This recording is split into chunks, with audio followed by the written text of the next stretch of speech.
WWE traveling across the pond to London to put on their latest premium live event, Money in the Bank. It is now in the books, as well as the Fallout.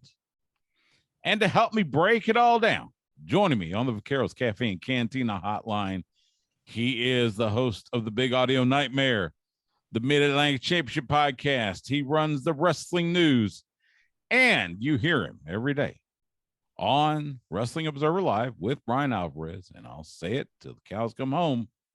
He is the voice of reason for that very fine program. It is Mike Sempervive. Follow him on Twitter at Sempervive. Mike, how you been, bud? I can't complain whatsoever. You know, Brian makes it very easy for me to be the voice of reason on that podcast and radio show just by him opening his mouth. And you always make it very easy to appear here with intros like that. Well, you know, it's you need guys like Brian to rile everything up, but then you have to have guys like you and me that will kind of inject a little logic. So I get you. Let's go with Money in the Bank, and let's overall grade for the event on Saturday. You know, because of the crowd, I'll give it an A. You know, I think without that kind of crowd, you can certainly, you know, the nits that need to be picked, you know, are a little more raised up. But I think when you have a crowd like that, an environment like that, the aesthetics of it, you know, all the stuff that doesn't matter of what's taking in place, you know, in the ring, I thought they hit home runs with all of that stuff. You know, from Cena coming out there, that was a little bit of a long segment, but the crowd was eating it up. The crowd allowed Roman Reigns to do some improv in that main event, call Paul over, talk to him, and be able to do some things. So when you have that, in addition to two pretty good Money in the Bank ladder matches, in addition to that kind of main event, in addition to a really solid match between Seth Rollins and Finn Balor, I mean, it's really hard to say that it wasn't at least a really good affair. You know, at the very least, I mean, it's got to be a BB plus just, you know, off of that alone. Yeah, I tend to agree with you. I think like you said, the crowd raises it to an A. I think, you know, you take the crowd out of it, it's still a good B or B plus level show. The crowd definitely helped. Let's talk about that main event segment. Let's talk about Usos and Roman and Solo, the Bloodline Civil War as they pin it. And I'll ask you this: was it the right decision to have Jey Uso pin Roman Reigns?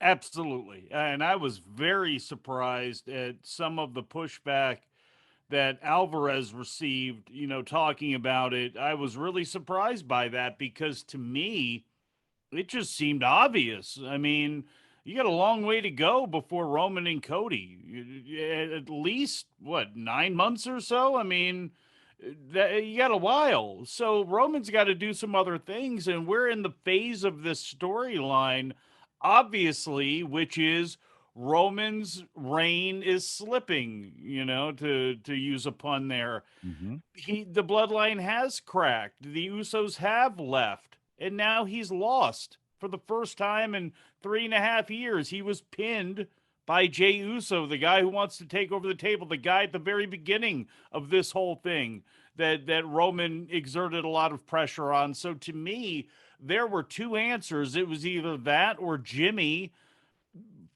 turns on Jey for some reason, but the way the whole thing had been set up, to me, it was Jey was going to beat Roman, and now we're moving on to, you know, another part of this storyline, which is probably leading to Jey and Roman at SummerSlam. You know, and what you just said, explain to me, I mean, and I guess I can see it, but it doesn't make much sense. What would you think the reasoning would be if they had decided to go Jimmy turns on Jey and rejoins the bloodline? I don't know. I honestly, I don't know. You know, if you do that, Jay's off on his own. He needs to find some people, and they're not, it's not happening because you got the G1 and everything, but unless, Tongans fall out of the sky, like, Mhm. there's nobody that you can bring in, or there's really no one on that roster where you can go ahead, give him some crew and make this work to me going up again. That's why they made it so. I mean, if Jimmy was going to turn on Jay, you had those possibilities to do it.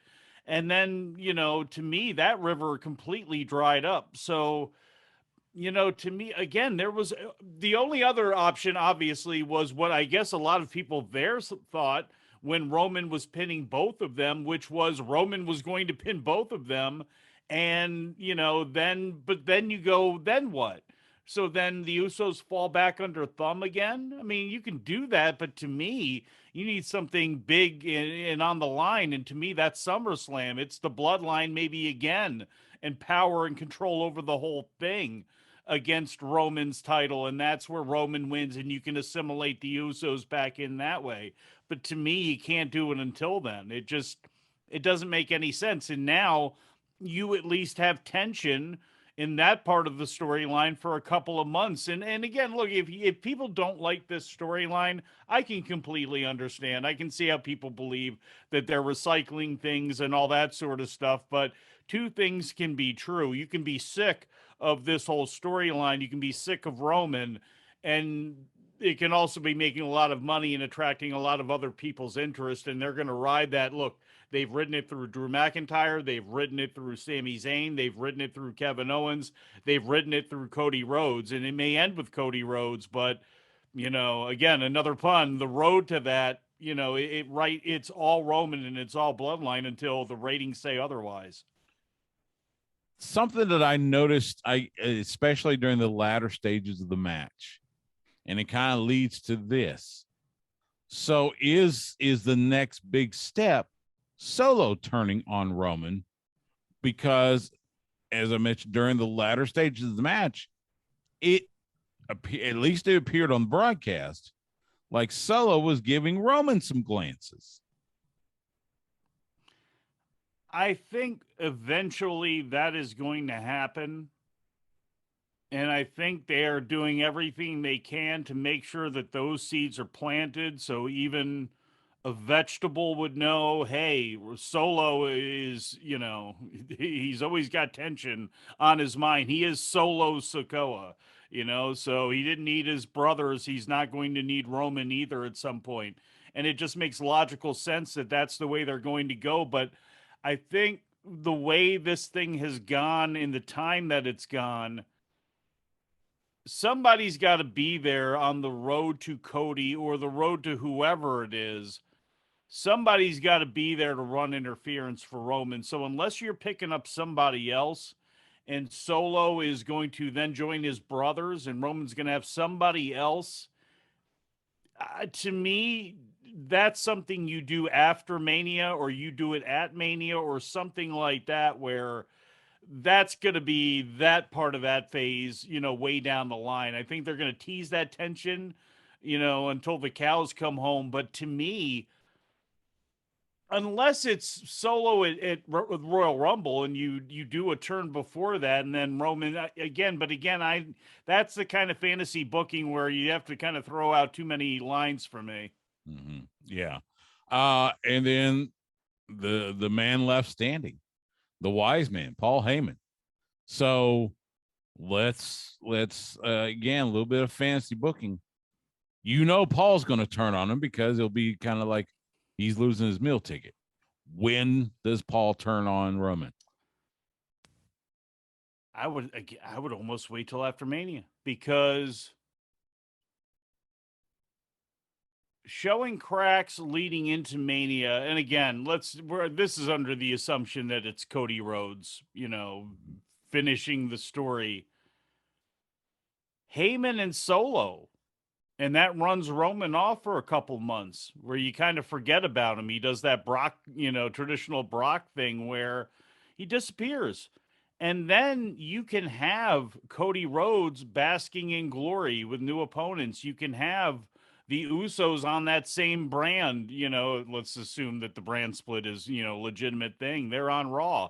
They continue to float around there. You have other things happening, and Roman can just fade for a bit as you go and you start your new everything. And Solo can be Paul Heyman. You know what?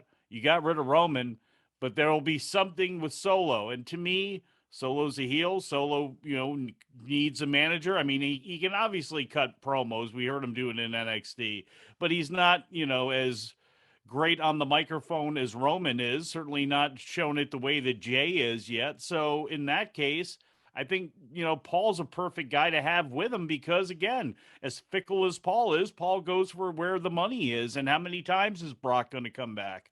So now this is great because if you're with Solo at some point, you can go back to Roman again too when it's time for him to come back. So to me, those things kind of work, in concert with each other. Yeah, yeah. Speaking of Brock Lesnar, so Cody Rhodes gets the win over Dominic Mysterio. Felt like a pretty decisive win. So he shows up on Raw Monday night while Seth Rollins is in the ring. So you're thinking, is Cody going to challenge Seth at SummerSlam? Cody gets one word out and they hit Brock's music, and here we go. So looks like they are lining up Brock versus Cody 3 at SummerSlam in Detroit. That's got to be the finish of the story, right? At least that story. I would hope so. To me, I don't think you can drag this out anymore. I mean, you could, and maybe there's some metrics that say that you should, but to me, Cody getting the victory, however it is, let's just say we're going bull rope match or whatever, right? We're that's what we're doing. You can have Lesnar tie his own legs up or something like that as long as Cody hits him in the head with the bell and gets the victory. You know what I'm saying? There's ways to do this where Brock is still going to be Brock. And look, even if Cody went in there, beat him in 3 seconds, Brock's still going to be Brock. So, there's almost nothing you can do that's really going to hurt Brock there. So give Cody the decisive victory and move him to something else, whether that be Damian Priest for the title. If the problem with that is you're keeping Cody away from belts until he can get to Roman, because that's Dusty's, that's how they're playing that story. But there's other people there where he can mix it up, for a while until you start getting into whatever you're going to do for Survivor Series. And then obviously things start moving towards, WrestleMania season with the Royal Rumble. But to me, this should probably end here. And you can do Cody and Finn for an extended period. You could do Cody if you call somebody up, maybe Braun Breaker is up by that point. You can do him. I mean, there's a ton of different things you can do that don't have anything to do at all with Brock Lesnar. Because that, to me, that's a law of diminishing returns, too. I mean, how much can you see? What more can we see? Really out of Brock. He's flipped up the ring with a bulldozer on Roman. He's done all of this stuff with Cody. He's shown great vulnerability with Cody, probably more than he ever has in his career over an extended period in the fashion that they're doing it. So again, to me, you kind of lose something there if Brock keeps coming back, and what are you gonna do, a best of 5 at that point? Let Cody get the win here and keep it moving. Yeah. I want to go back to what we know is going to happen on Friday night with the Usos. They've announced a tribal court, the trial of the tribal chief. It's kind of funny that they're doing this at Madison Square Garden in New York. Do you have an inkling of what this might look like? Is this going to be similar to what we saw with Sami Zayn? Or is this going to be Roman, maybe he and Solo asserting their power once again, not necessarily to get the Usos to join back, but just to put them in the place. I would know what I would want it to be. And I don't mean this in a nasty way, but first, who's alive? Alpha, he's there. Sika, he's there. Rikishi, he's there. Rock, Rock and everything. You probably can't do that. But to me, I mean, I don't know. I mean, now the whole Paul Heyman said it in clear camera shot because it's part of the story. Do you want your kids to eat off a table headed by Jay? Now, look, Jay and Jimmy left the bloodline. You know, they're out, but they're all still technically family. So I guess that's how. Because again, if you think about it, the Usos could just say, we're out of here. We beat you. Ha ha. Bye." They're not doing that. So obviously, there's a reason they're having this trial take place, or this tribe, whatever it's going to be. So it's got to be something that is family related and that loops in all the family. Maybe Rock makes an appearance at SummerSlam. Maybe that's how you lead to that. But I would assume this is leading again because we're talking here like they've announced it, for SummerSlam. But look, if it's Jay and Roman at SummerSlam, you got to figure out a way to get there. Well, they just had Jay beat Roman. Now, what's the next step? It's whatever this is going to be, and it's probably in the whole dramatic, thing that this bubble is filled with. It's going to be a battle over the family, and it's going to involve a bunch of kin and all that sort of stuff, over who's really got control now. Is it the guy with the belts, or is it the guy who just got the last victory? Yeah. We do have two Money in the Bank winners, Damian Priest and Io Sky, winning their respective matches. I guess the question that comes to mind: who cashes in first? That's a good question. I'll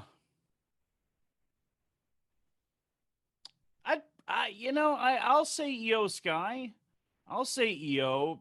The problem is, boy, Rhea Ripley is unbeatable right now, and I wouldn't make a move on Rhea Ripley for quite some time. I'm surprised. I think they're moving her towards Raquel Rodriguez, which I think would be great, especially visually would be great, even though Raquel is not anywhere near where Rhea Ripley's at in the ring. They obviously love her look, and she's going to be, again, unless they screw it up, I would figure she's going to be a star for them. I don't know how big, but she should have a much higher impact than her partner, Liv Morgan, actually had when things are all said and done. But we'll see what happens there. On the flip side, right now, with Charlotte and Bailey and Asuka, all kind of, or I'm sorry, Charlotte and Bianca and Asuka all battling with each other.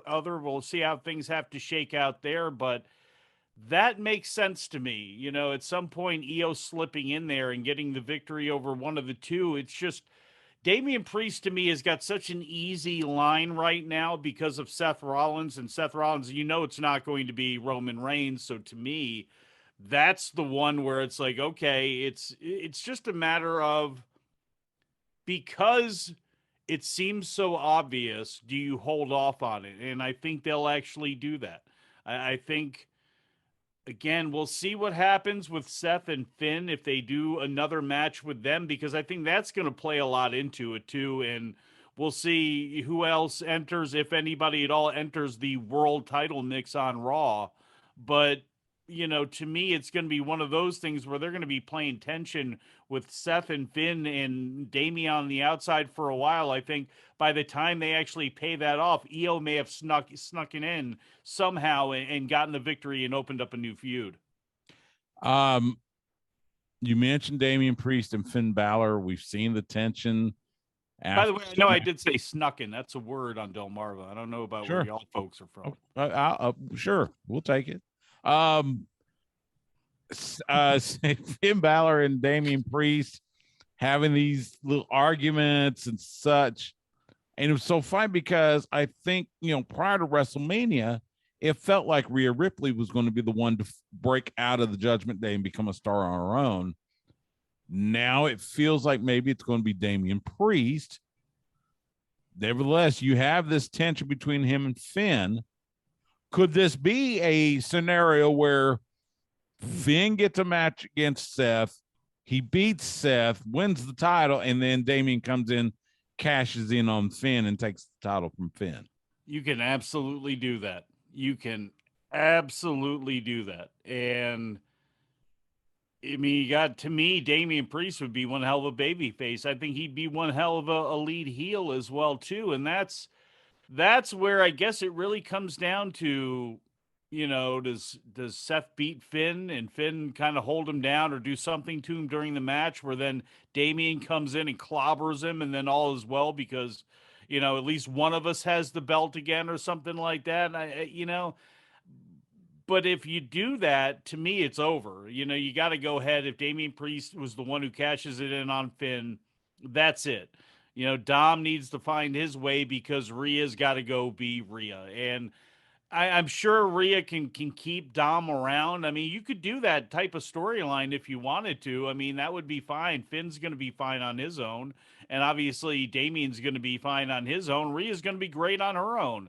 Dominic Mysterio is the one who gets lost in that mix, and all of his heat. And I'm not trying to bash Dominic Mysterio here, but there's a big difference over, and I've used this as an example, like he and Don Callis and what's going on where Callis is kind of getting heat throughout the match with Dom. And granted, different fan base and everything. Like when it's time for the interview, people love to react to that. When it's time to do little things, they love it. As far as watching him in the match, he doesn't have that level of heat. Certainly not to his three, friends in the group. So he's the one you got to be careful about. And to me, you may be able to keep him, at the side. And I'm not to the point like it was Carmella and who was it, James Ellsworth, but you could probably keep Dom around as just kind of with her to keep the heat and also just to be a bastard who gets in the way of some of these women who, let's be honest here, Charlotte Flair can slam Dom. Bianca can slam Dom. Raquel Rodriguez can slam Dom. Like most of the women on that roster, I mean, the way Dom has been perceived, like all of those women, you think he'd kick his kick his tail. So it's like, he may be actually better off staying in that role than trying to be anything else. You may want to stick with that if that's what blows up the group. But to me, once Damian cashes in, if it's on Finn, you got to blow the thing up like right then and there. Yeah, I think you're right. Couple things. John Cena makes a surprise appearance in London and gets the crowd pretty much, it's like he's campaigning to bring WrestleMania to London. Now we know WrestleMania 40 is going to be in Philadelphia. We're pretty certain that WrestleMania 41 in 2025 is probably, they at least have it hadn't been announced yet, but they probably got somewhere in mind.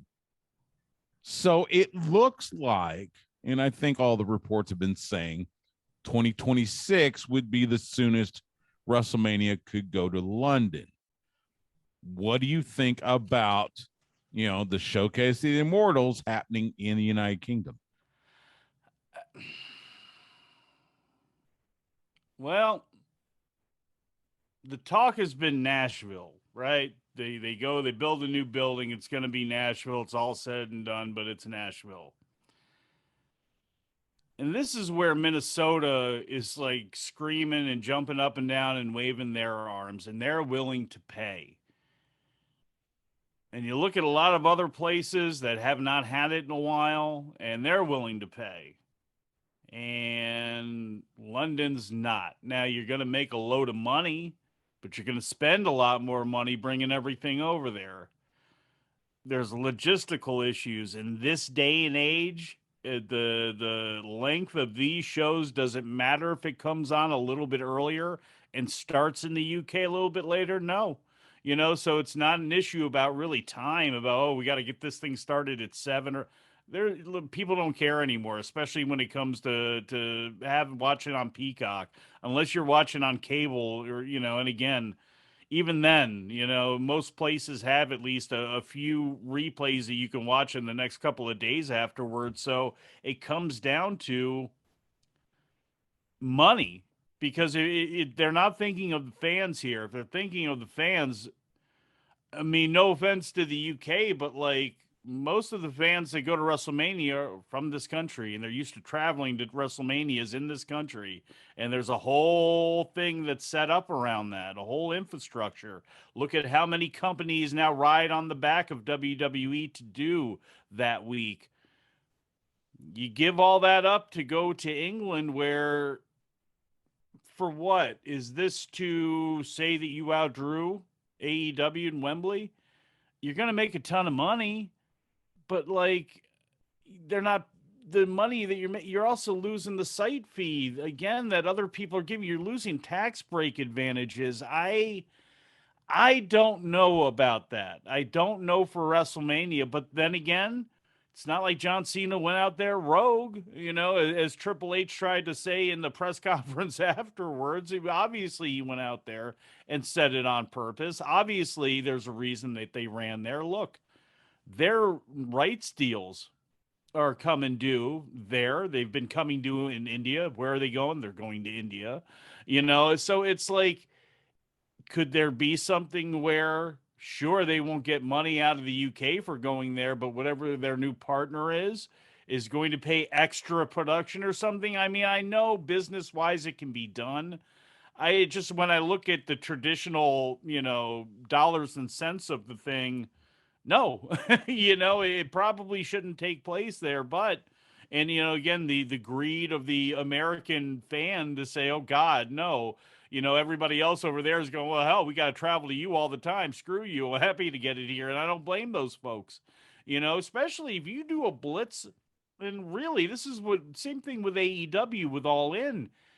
I mean, make sure that everybody in France and every partner that you have there, knows that we got packages available and this and that. And again, if you make it more than just about the UK and you really make it about all of Europe too, because again, with the stars that you have, like the Gunthers and people like that, I mean, you can really make it a big, big deal that way and really make it a worldwide sort of thing. But what that also does is it does possibly open up the door down the line as we look at Live Golf and the Saudis buying the PGA. We look at Qatar just bought 5% of the Capitals and the Bullets. They're the Monumental Sports Entertainment conglomerate that Ted Leonsis has, which is probably going to buy the Nationals. And you do start to wonder down the line, can we start then? Does that open the door to see WrestleMania in other places if this comes down to the highest bidder? Because again, WWE is only going to do this probably not more than once with London, going there and not making any money. But what if somebody turns around and offers you a boatload of money, not to have the King's WrestleMania, but to really have WrestleMania? It's interesting because there's only a few places that could do that, but they're going to be willing to do it. And again, Endeavor is going to be really interesting in this because, and I know I went off on a whole tangent here, Stu. No, So, that's fine.